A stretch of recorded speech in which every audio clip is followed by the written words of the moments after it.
Hello everyone, welcome to the first panel of the day. We will be talking about the war and its implications for Turkey. Bertolt Brecht, when he was on exile in Denmark, wrote his Swedenborg poems.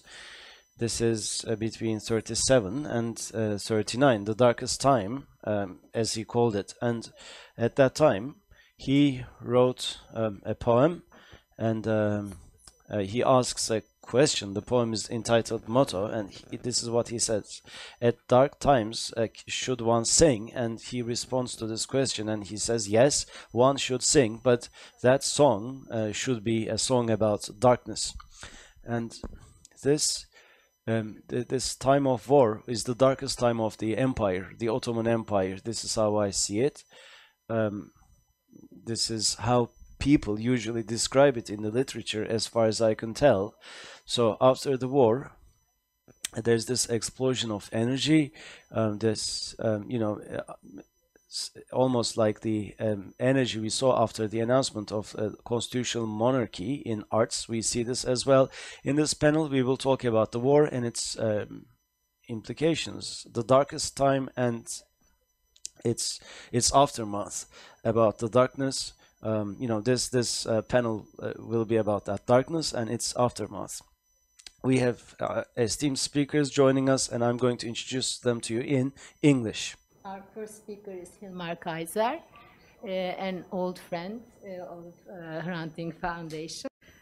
He's a historian. His research focuses on Ottoman social and economic history, Ottoman-German relations.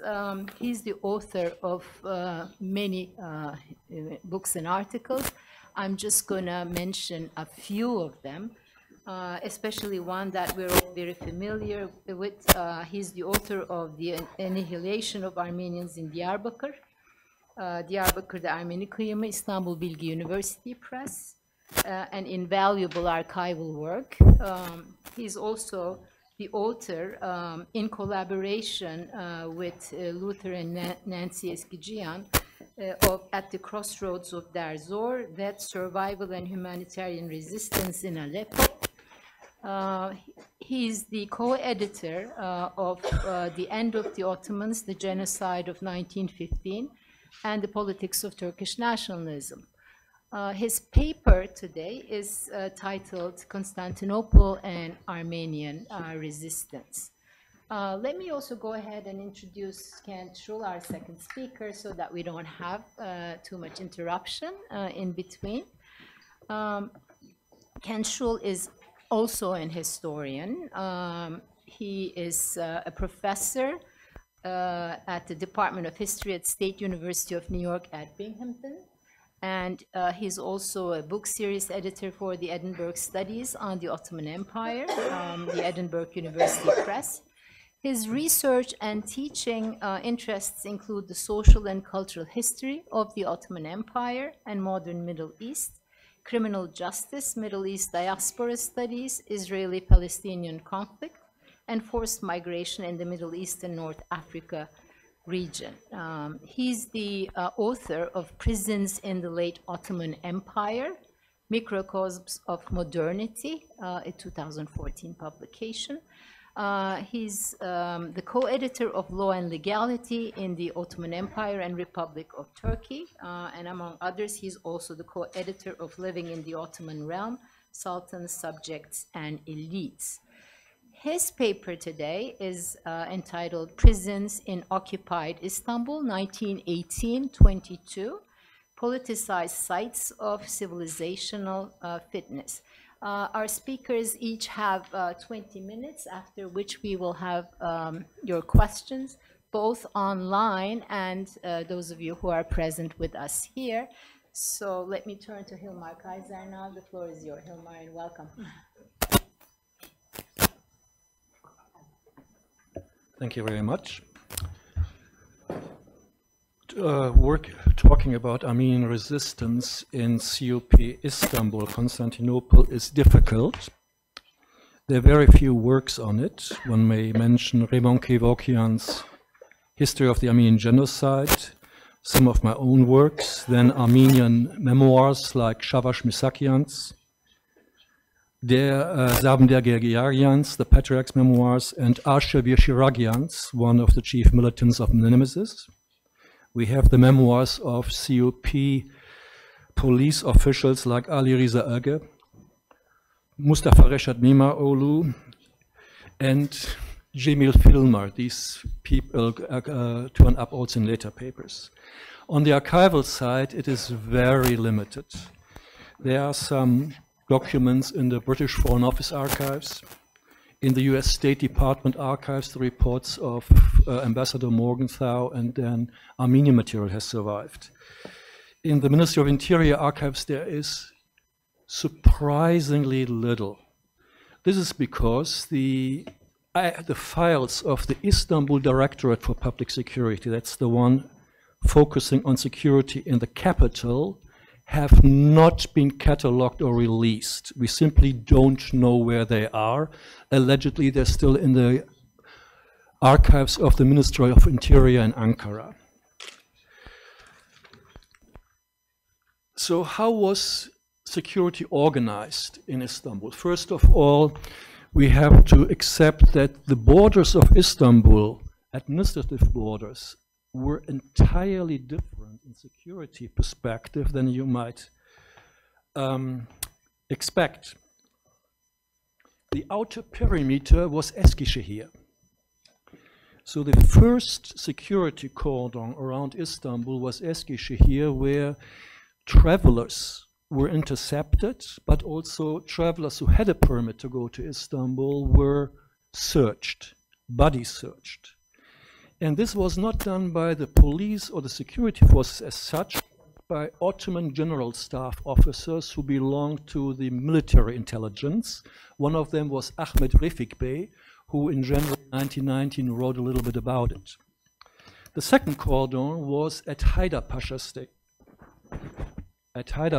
station. That is, if you arrive in Haydarpaşa, you were searched. After that, there was a third hurdle. That was basically the landing piers in Galata and Sirkeci.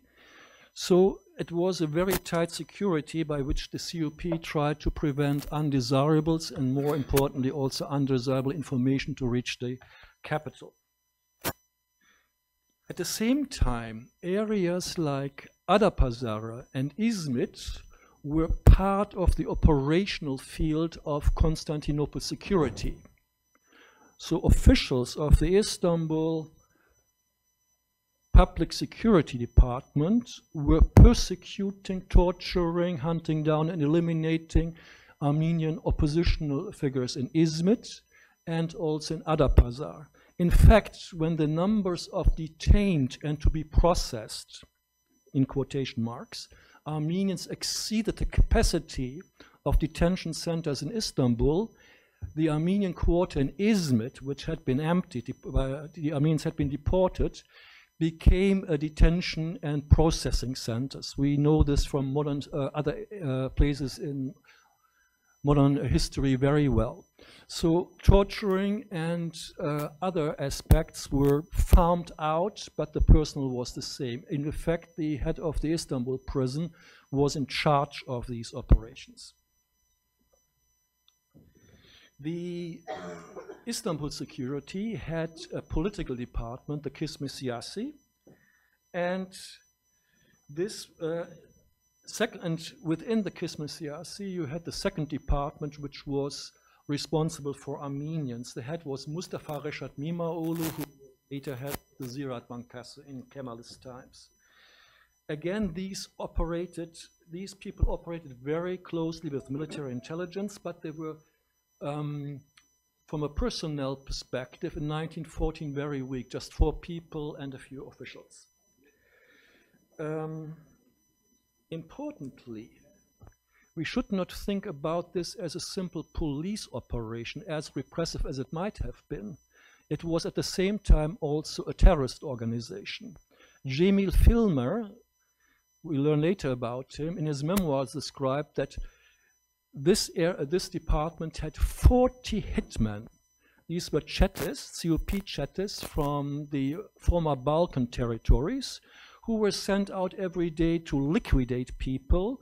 And when they came back, they were sitting around the oven in winter and cleaning their guns. So this gives you a kind of idea that you don't get into the false impression that this was just a normal police operation. The Armenian repression started in August 1914 when the Hinchagian party started, or parts of the Hinchagian party started, an ill-fated attempt to assassinate Talat. In effect, police spies had been part of the decision and voted for the killing of Talat.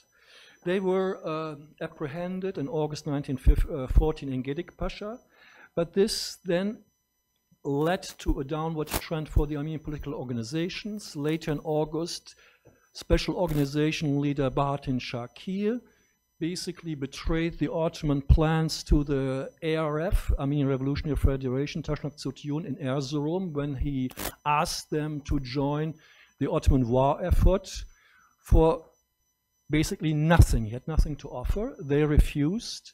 And after that, Talat Pasha ordered the close supervision of all Armenian political parties and organizations. Part of this supervision or investigation was a list of 610 Armenian political figures or suspected Armenian political figures, which became the shopping list for April 24, 1915. By that time, boutique killings, that means targeted killings of individual Armenians all over the empire, started. In November, Tahsin Bey, Tahsin Uza, we heard earlier from Ayhan about him, the Teshkilat Masusa leader, together with Bahattin Shakir at Erzurum and Super Valley for the eastern provinces, demanded the extermination of the Armenian political figures in the eastern provinces, elimination of the party as such. We speak about thousands of people. By January, the governors in the eastern provinces talked about extermination of Armenians as such, speak genocide. The Armenian strategy by the political parties, especially Tashnak Tsotyun, was de-escalation, not giving any kind of pretext for sharper measures, and they told their people to stand down, defend yourself, basically sacrifice yourself for the benefit of the larger community. The opposite side, the governors escalated, and by April 19, Tahsin Bey announced that the time had come to implement genocidal measures. In Bolis, the security apparatus prepared the arrest of Armenian leaders. The arrest was underway by April 24, April 23, and it was executed on the evening of April 24. Here we go.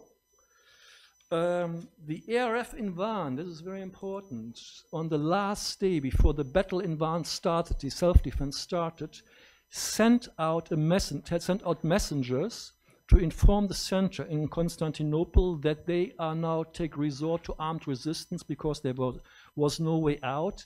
They announced a last stand. One of these messengers got through to Istanbul, and this report was then later even sent outward. So the ARF had a very good communication network that worked well into May and was able, despite the measures earlier described, to inform Istanbul on what was going on in the province. The arrest on April 24, about 235 people were arrested, very few escaped, few were mistaken identities, and the security apparatus considered it as a big success. This is important. The security hired municipal buses, the ones who drive around the city during the day, and went through the neighborhoods and collected the Armenian leaders. This is extremely important because if Turkish propaganda today would be right, Turkish propaganda is just a continuation of Ottoman COP propaganda of World War I would be correct, that there was an Armenian revolution imminent, you don't drive around in municipal buses and collect the entire leadership. The leadership would have been underground and would have been protected. This fact escapes until today mainstream Turkish historiography, which chooses to ignore the evidence. At the same time, we have to be a little bit critical about April 24 as the day of commemoration. It is doubtful that April, in my view, that April 24 was really the beginning of a genocide, of the genocide. Certain leaders like Zohrab and Vate Serengelian, a top ARF leader, were left free and were allowed to conduct negotiations. You don't do that if you want to wipe them out altogether.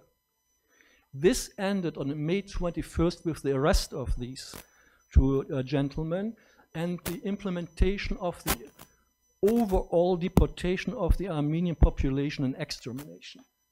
So April 24, I don't call for removal of April 24 as a day of commemoration, but one should be careful about it. It reflects the catastrophe of the Armenian elite in Istanbul, not the catastrophe of the Armenian people. The arrest destroyed the ARF structure in Constantinople, but the few survivors immediately started reorganizing, and they focused on several points. First of all, the diplomatic efforts to release of the arrested. Second, relief for the families of the arrested. They needed money. Thirdly, reorganizing the underground military wing for self-defense. And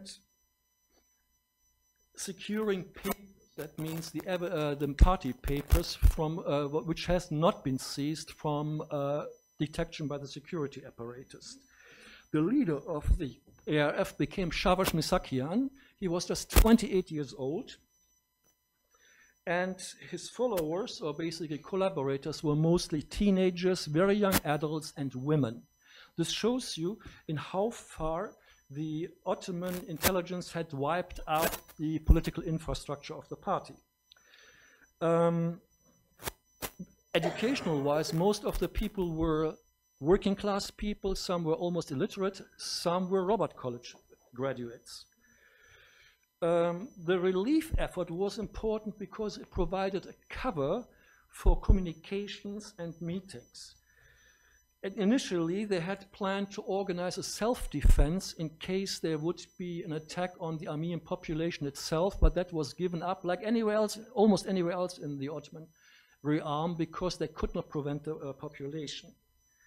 So they focused on intelligence work. That means they wanted to bring in information from the outside, at the same time providing information to the outside. This information focused on the massacres, deportation, and extermination of Armenians, and also a fourth element, hiding Armenians. Young Armenians went into hiding. According to Ashevir Shiragian, 15,000 survived underground, while by August 1915, 5,000 had been already arrested and sent off to the interior, which almost was equal to almost certain death. The organization rudimentary organization in Istanbul built up a network all the way to Aleppo. Deportees in Aleppo organized, and militants in Aleppo organized a resistance network which was hiding behind relief. Within the Baghdad railway administration, the ARF cell had survived, protected by Germans, and provided critical communication facilities. These people made people disappear while they were on railway deportation. They transported information into the center and were instrumental in basically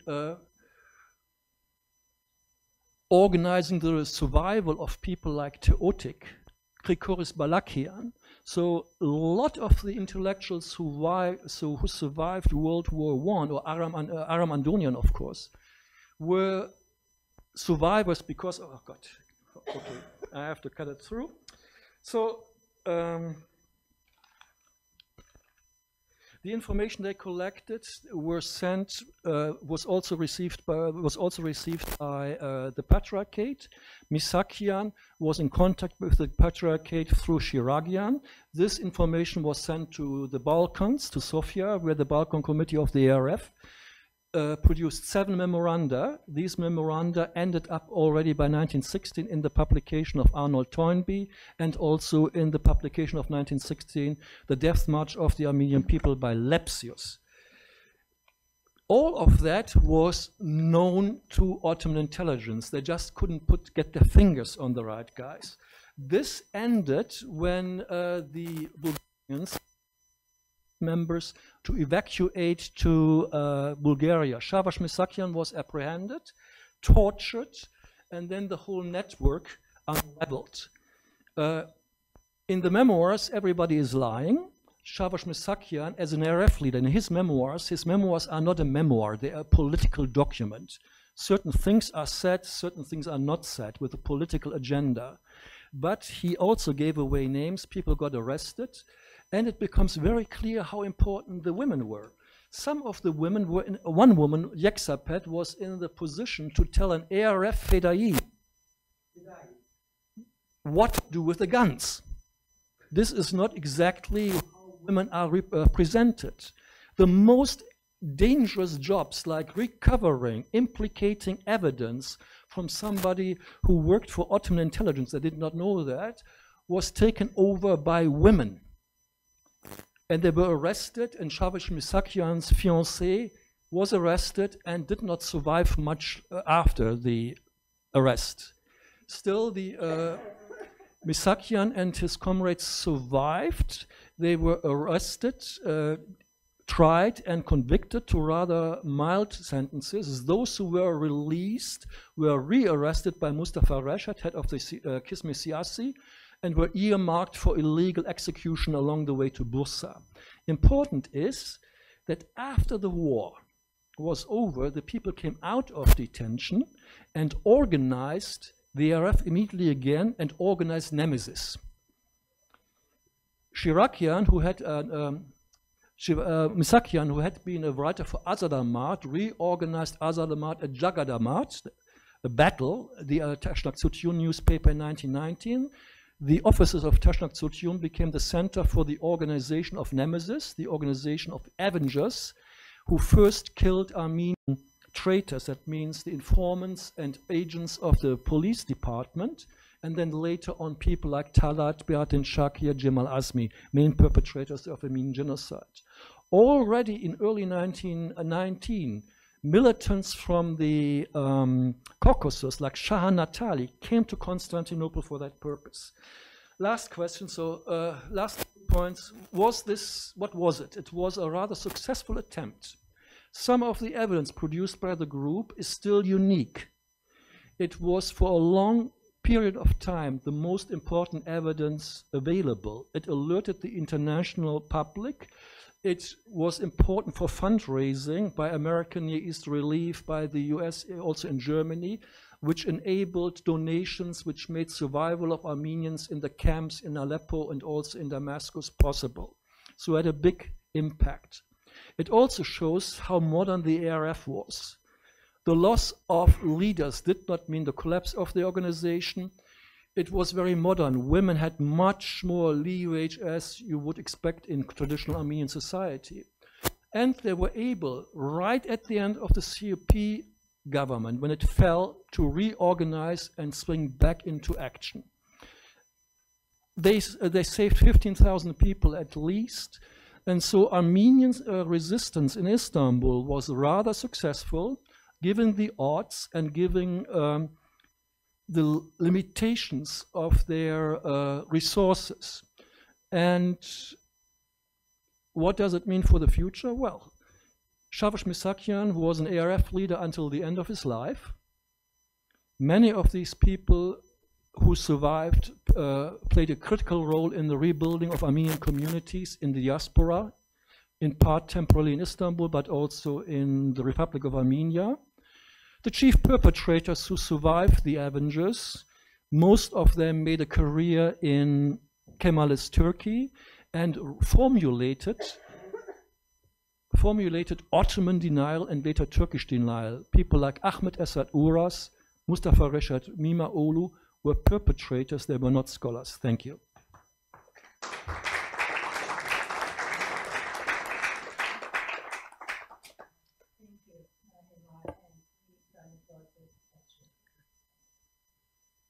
I'd like to thank the organizers and the Hrant Dink Foundation for this opportunity. Also like to thank the American Consulate for being able to bring me over here and for this opportunity to revisit some things that I'd written and worked on several years ago with my first book related to to prisons in the late Ottoman Empire.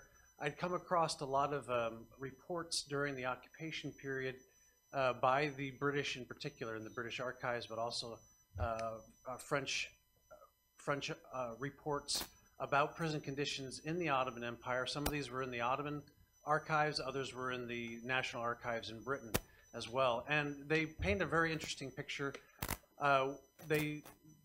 In the end, they attempted to utilize the prisons and the prison conditions, the awful prison conditions in Istanbul during the occupation, as a tool to argue against continued Ottoman, what they called Turkish rule in Constantinople, and the ability to create even a rump state in Anatolia. And so this is where I'm coming from with this paper. I touched on it a little bit in my first book, but I wanted to dig into this a little bit more and discuss how these prisons were used as a measure of Ottoman civilizational standing, and how they were then, from the internal reports, particularly from the British inspectors, how they were going to be used against the Ottomans at the Paris Peace Conference, and also at the in formulating and drafting the Treaty of Sèvres. And so in the early 20th century would be considered an era of progressivism. And I say I put scare quotes around that because all liberal states at that time were saying the same things about how prisons should be, and criminal justice in prisons should be, should be conducted in a civilized manner, and they connected prisons and the treatment of prisoners along as you'd say standards for civilizational progress. So Winston Churchill in 1910, as Britain's Home Secretary, famously stated that, quote, "The mood and temper of the public with regard to the treatment of crime and criminals is one of the unfailing tests of the civilization of a country," close quote. So aspiring liberal states across the globe adopted and adapted the principles of criminal rehabilitation through labor and moral edification to their own criminal justice systems.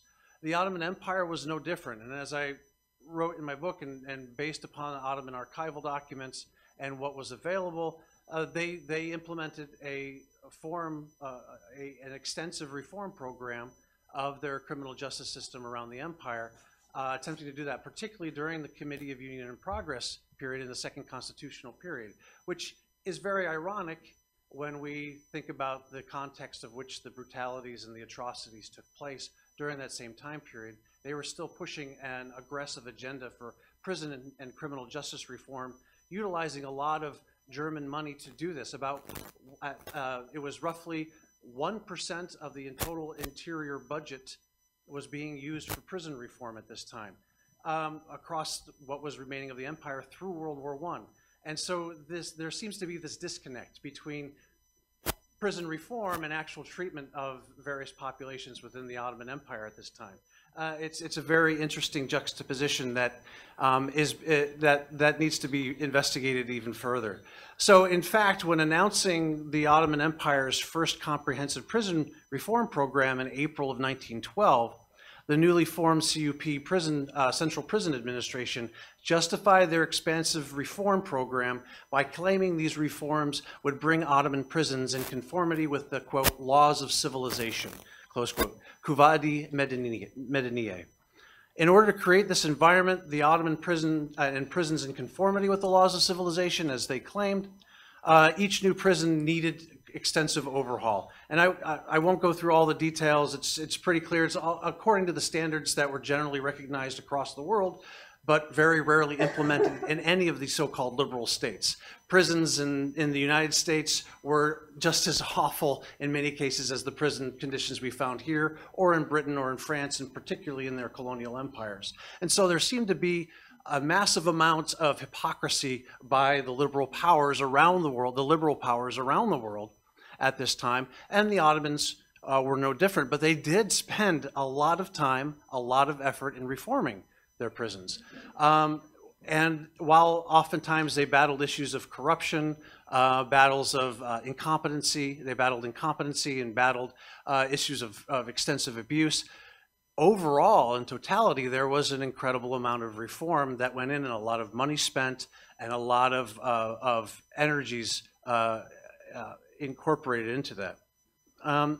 So basically, these included additionally massive prison building projects for new prisons and repairing old ones were undertaken, and many completed within Istanbul, the imperial capital, receiving the primary focus. Of great significance was the empire's hiring of a German criminologist and prison reformer, Dr. Paul Politz, in 1916. He was a private citizen coming from Germany, and he was charged with continuing this prison reform and these types of implementations, particularly within Istanbul, but also within the territories that the Ottoman Empire still held at that point during the war. And to implement the CUP's vision for a modern criminal justice system worthy of a civilized global power. So you have, at the same time that these atrocities were being committed, you also have this interest in civilizational reform, so to speak, by the Ottomans.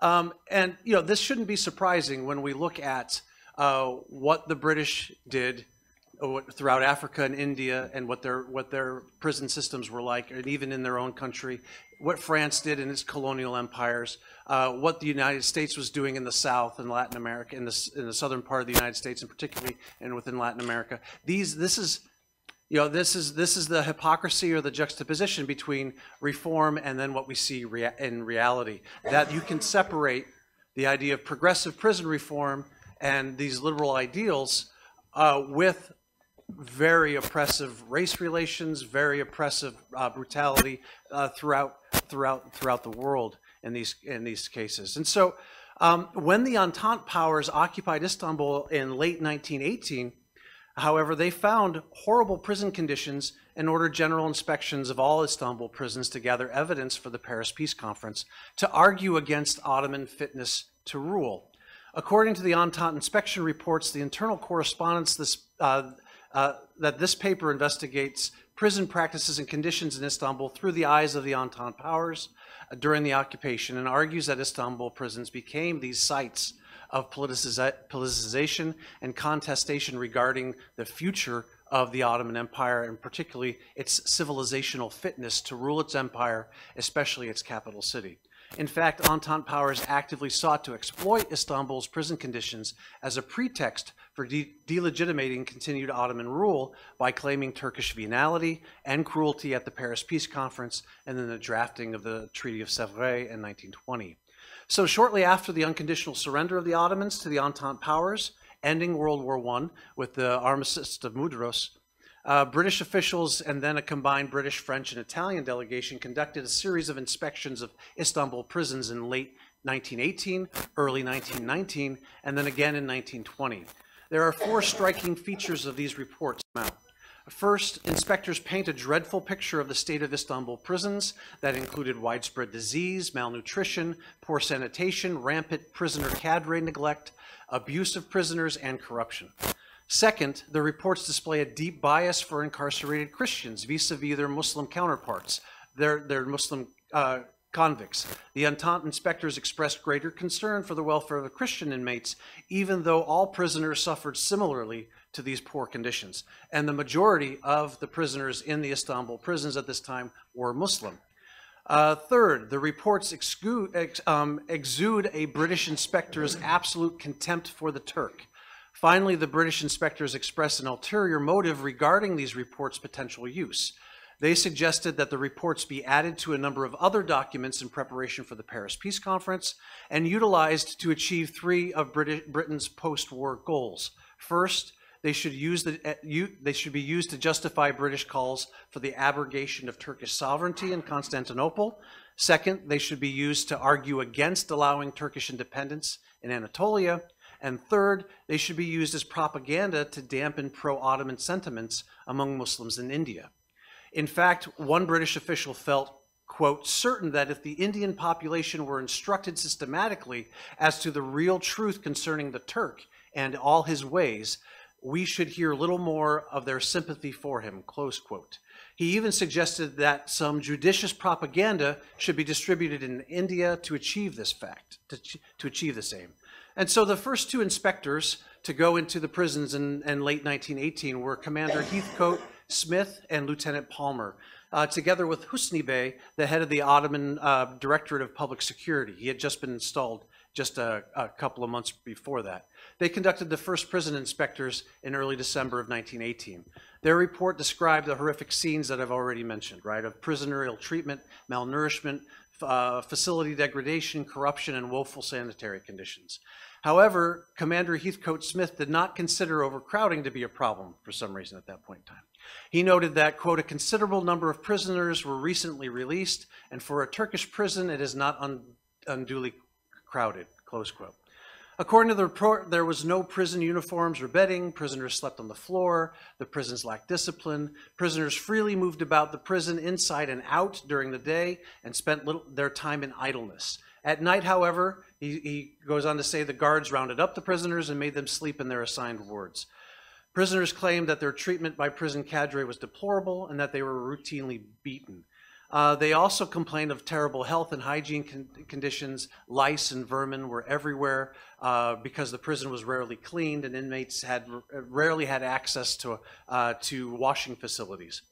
Although separate sick wards were available, the ill received little treatment, and the report also claimed that over the past several months, 3 to 4 prisoners on average died weekly. So there's a huge, very high mortality rate in the prisons themselves. Their food was rancid. It was awful. Heathcote Smith goes on to say he could barely smell it. He almost threw up when he smelled the food, the rancid food that they were getting.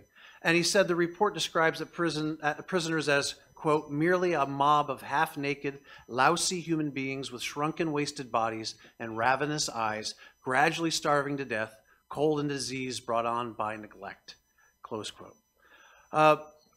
He goes, so as the results of this inspection, it was proposed that Allied military commanders visit all prisons throughout the empire in order to ascertain their respective conditions. And these reports also talk about the prisons in different areas around what was left of the Ottoman Empire at that point in time. Additionally, the entire prison system was placed under the direction of General Milne, who was in charge of overseeing the empire's police and public sanitation at this point, the British general. So just a few months later, in January 1919, 2 months later, excuse me, just the next month actually, Heathcote Smith and now Admiral Webb undertook another subsequent inspection of the same prisons, the central prisons of Istanbul, the penitentiary, and the jail, the Sultanahmet Tevkifhanesi in Istanbul. And Admiral Webb reported that with the exercise of a considerable amount of moral pressure and in the face of the usual Turkish evasiveness and procrastination, some reforms have at length been carried out. So just in this one month period. Conditions, however, still remained horrendously poor, especially at the Sultanahmet jail, the central prison, and its hospital. Webb describes the conditions, again, as horrendously filthy, but somehow they improved. His description seemed very similar to the first report, but he said they were improved somehow. And somewhere between 80 to 90% of the prisoners at the Sultanahmet jail suffered from scabies, mange, and malnutrition, with several prisoners having typhus and syphilis as well. And he described he saves, though, some of his most scathing rebuke, however, for the hospital and its Turkish doctor. I then proceeded to the central prisons, quotes, in Istanbul, and first visited the hospital attached to this prison. A greater travesty of the name of hospital could not be imagined. There were some 60 beds with mattresses literally crawling with vermin, on which were lying emaciated, shrunken forms, covered from head to foot with sores and mange. In several cases, 2 unhappy creatures were placed in the same bed. The Turkish doctor, who came in while I was there, a smug and oleaginous person, informed me that he was really very sorry for his patients, but he had no funds to supply either decent food, medicine, bed clothing, or even soap. The strained and anxious looks on the faces of the inmates of this horrible place was pathetic in the extreme, and the joy of the Armenians and Greeks, who I removed at once, were somewhat overwhelming, close quote. There was a distinct preference towards Christians when it came to these inspections. And throughout the 2 inspections and in their aftermath, there was a distinct preference to help these Christian prisoners and secure their release, or at least better treatment. In fact, Admiral Webb, during his inspections of the jail and the women's ward of the central prison, invoked Clause 4 of the Armistice Agreement to order the immediate release of several Christian prisoners, both Armenian and Greek. He said, quote, in virtue of Clause 4 of the Armistice, I ordered the instant release of all Greeks and Armenians who had either been detained unduly long awaiting trial or who were imprisoned for offenses other than purely criminal ones. The numbers so released were 18, including 3 women at that point. From the women's jail and from the women's and at the central prison and the women's jail, and then during his inspection of the central prison where the men were held, Webb ordered the release of more Christian prisoners according to Article 4. He said, I ordered the release of all Armenians and Greeks except those convicted of bad crimes, and 1 Turk who had done very good espionage for us. The total was 1 Armenian, 15 Greeks, chiefly charged with desertion, and 1 Turk. And he went on to say that we should publish this information to the British public as soon as possible so they can see us taking care of the Christians of the Ottoman Empire. Admiral Webb then reported that as a result of his inspections and actions, the Christians had been taken away to Greek and Armenian hospitals. 72 Christians in all were similarly been removed from the central prisons, and 15 of them Christian women. So as a result of these awful conditions faced by all Ottoman subjects in Istanbul's prisons, but with the preference for helping Christians, the British inspectors pressed the Ottoman government to enact the amnesty decree as required by Clause 4 of the Armistice Agreement regarding the release of Christian prisoners. The subsequent amnesty law passed by the Ottoman government stipulated that, quote, that all, quote, Christian prisoners and natives of countries under Allied occupation should be released except for those already condemned or awaiting trial for murder, rape, sodomy, or political offenses, close quote. This was generally put forward. There were some of the prisoners who were Christian prisoners, primarily Greek Orthodox, but some Armenian, who were still incarcerated because they had committed murder in these offenses, though they started petitioning the Greek Entente powers there on their behalf to intercede and get them out of the prisons as well. It doesn't look like that was actually successful, but it was very interesting the language that they used in their petitions about their treatment was against civilization. This treatment, the awful Turk, the black boot of the Turk upon their necks. These types of things, very similar types of rhetoric and propagandistic talk as we found the English inspectors using. I need to sum up here quickly, and so in summing up the British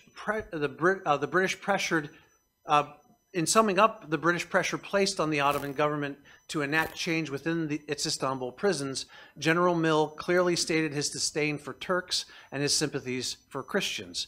Quote, the whole system is so honeycombed with bribery and corruption that it is hopeless to expect any real improvement while the Turks remain their own masters. New credits have been voted for better food and clothing and for facilities for cleanliness among the prisoners.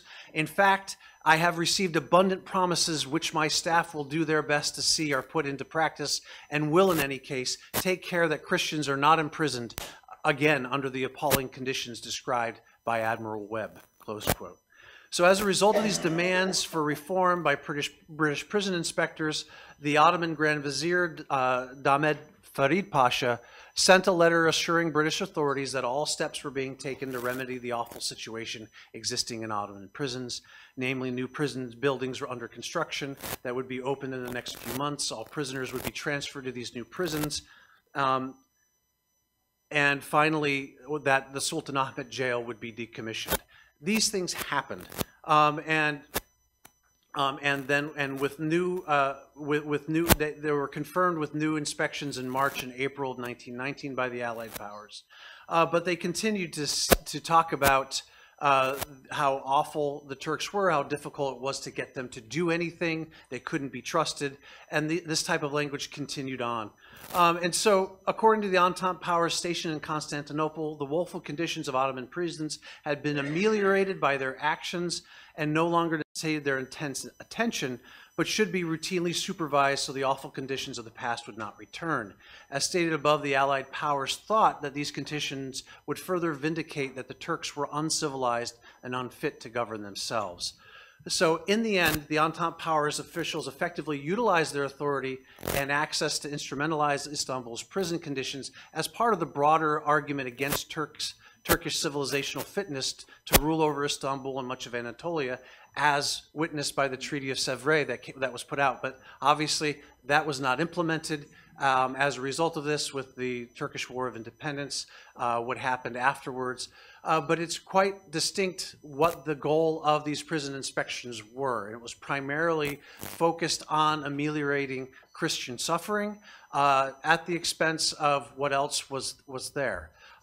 This is interesting because you continue, as the British were conducting these conditions, these inspections, the same terrible prison conditions were still existing in their own country and and throughout their own empire. But it's very interesting how these situations become propagandized by occupying forces, regardless of the states involved, in order to justify their own actions and their own legal designs. Thank you very much.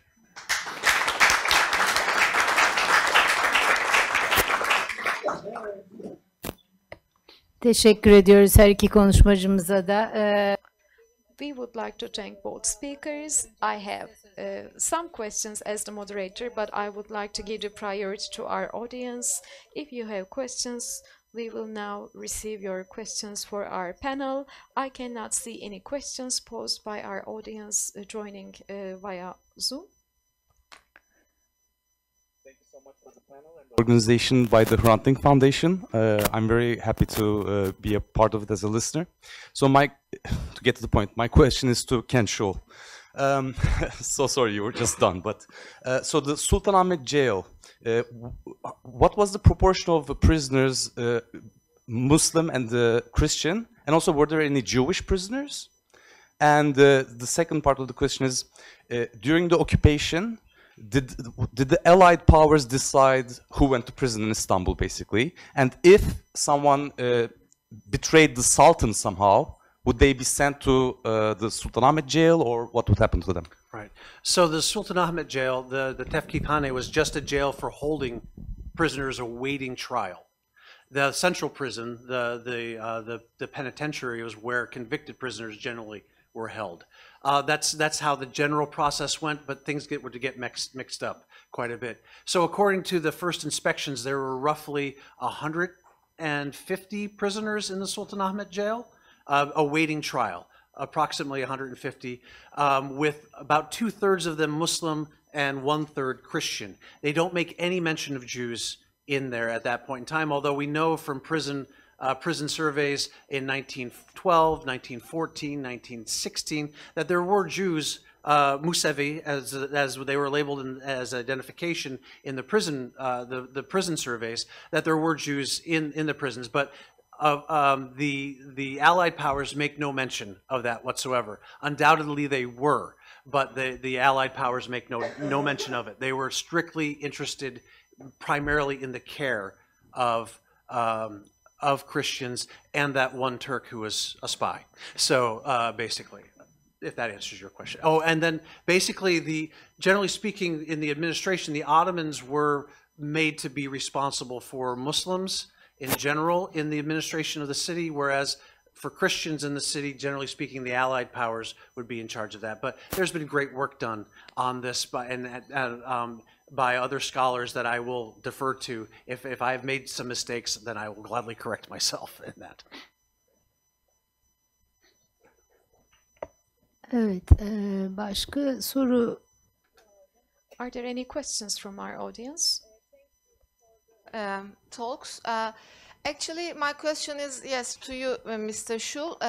Depending on the presentation of Mr. Kaiser, he told that there were killings of Armenians and there were some, espionage activities like in Izmit or Sakarya, Adapazarı. And so in terms of the situation of the prisons, did you observe or did you read like biographies or memoirs, maybe, I don't know, the killings of the people who have the specific identity of Armenians? I don't mean Christians or Jewish or the non-Muslims, because if, outside they are killed, maybe inside the prison also the legal authorities or the official government would, do something to kill them, or so. Did you read such things, the killings of Armenians in the prisons?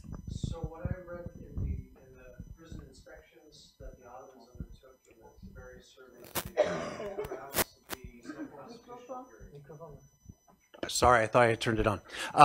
What I had read what I found in the Ottoman documents of the various prison inspections of the empire during World War I specifically, there were, and also that were conducted by Paul Pulitz, who was the German administrator. They don't discuss any specific killings. They do discuss about prisoners who were Christian, Jewish, and Muslim who were released early to join the military for the war, or to serve in the labor battalions to go out and work road construction, farming, and in other ways. And so that is where I found the discussion of various Christians and how they were being treated within the prisons themselves.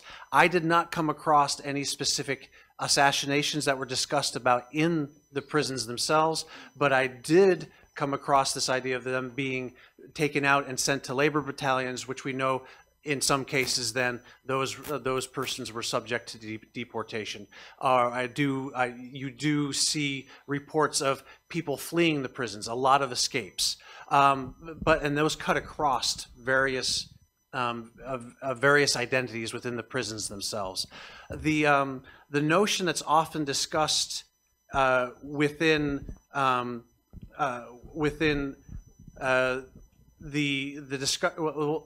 there's charges levied. There's been accusations made that somewhere up to 30,000 prisoners from the Ottoman prisons were released to join the killing squads during the genocide. I found no evidence of that from the prison records themselves. There was not a mass release. There were about roughly 30,000 prisoners total in the Ottoman prison system at the time. I would not, and those are Christians, Jews, and Muslims, mainly Muslims. And so I did not find evidence of a mass release of that. I did find some evidence of some targeted release, some people being let out to join the Meshkilat Masusa, these types of things, but not the mass release that's often talked about. Like there weren't more than 40,000 total prisoners in the Ottoman Empire in the prisons at that time during World War I. So I don't know if that answers some of your questions, but this is interesting. We have to figure out what is myth and what is fact. And oftentimes propaganda is put out, as we could see by the British themselves, about things. There's no doubt of how many Armenians lost their lives as a result of the genocide. But the actual process is is much more complicated, I think, than is often portrayed in different cases, as your research has shown. But yeah, thank you. Başka arkada bir soru daha var, onu alalım. Buyurun. There is one more question from the audience.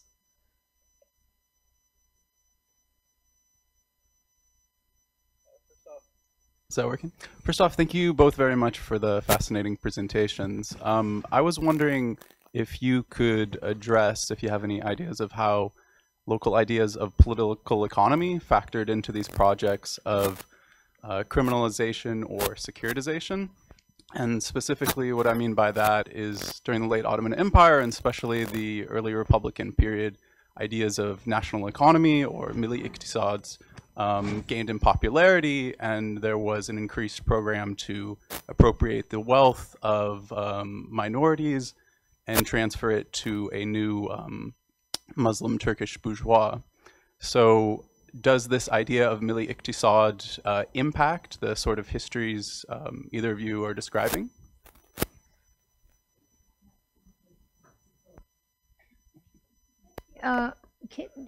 Are there başka soru var? Are there other questions? Perhaps we can collect all questions now, and then we can close this panel and close the Q&A session. I would like to have an additional question myself as a moderator. Questions together. Sizin için o tamam mı? Birlikte sona geldiğimiz için. Now that we're coming close to the end of this panel, I want to also ask my questions as the moderator. And Hilmar, you mentioned you mentioned Krikor Zohrab and Chilingirian's arrest. I would really like you to elaborate on that a little more, the shift, between April and later, what were the reasons, you actually touched it very shortly. I mean, I know it may take a while, and I also know the story about Krikor Zohrab, I don't know where I read it, but he had, he played cards with Talat Pasha on the same day, and in the evening, he got arrested. And then also you mentioned the active role of Armenian women in resistance, which I thought was very interesting. Kent, my question to you is, I find it fascinating because you refer to this double standard, which makes me think of a concept that Leila Ahmed used regarding the British the attitude of the British administrators in Egypt towards women, that they were trying to, they were interested in the headgear of women, and they were saying that we will liberate women, while back at home they were actually oppressing this suffrage movement. And they were using the language of the suffrage women in Egypt, which is I mean, it makes me think of that. You're saying the same thing about the prison. Your research obviously is more above and beyond Istanbul. I mean, you referred to Sultanahmet, the detention center in the central prison. But I remember reading about a report by Thomas Mgrdityan, about the Diyarbakir, the prison. I think it came up, Ayhan Aktar must have brought it to my attention. And in that report, and also memoirs of Faiz Al-Guseyn, again, about the Diyarbakir prison, because in 2012, skeletons of 38 human beings were unearthed. And there was a discussion in Turkey about whether those remains belong to Armenians or Kurds. I mean, when you have such dark history, you end up having discussions like that.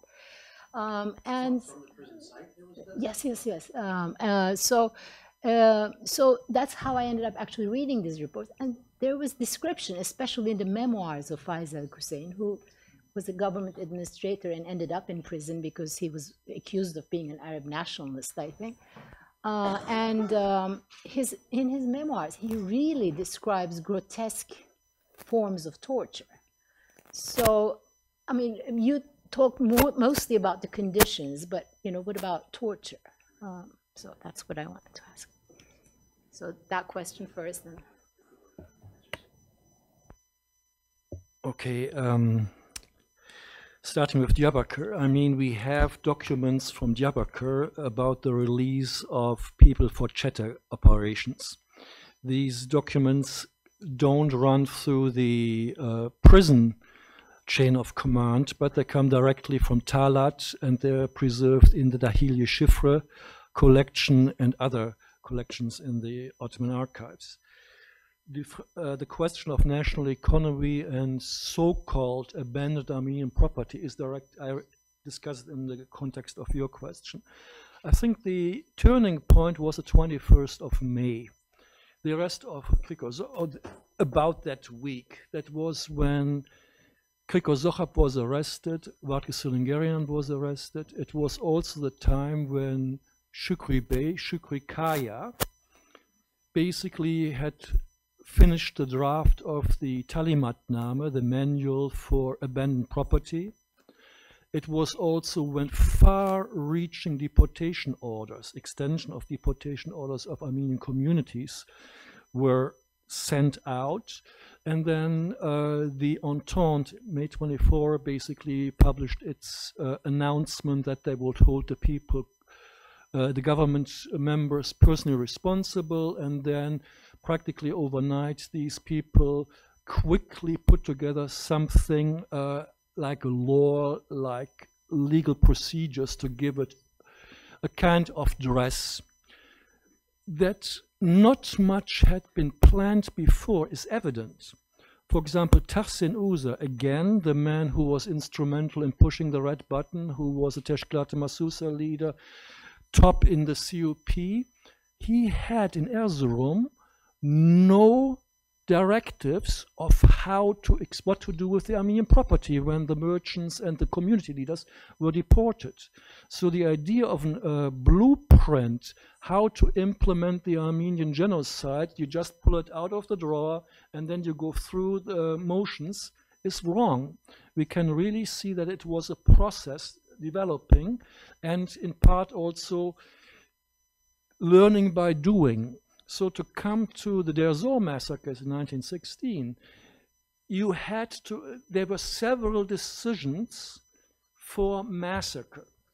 And consistently, the center saw massacre as a cheap, very important, quick, and therefore suitable option.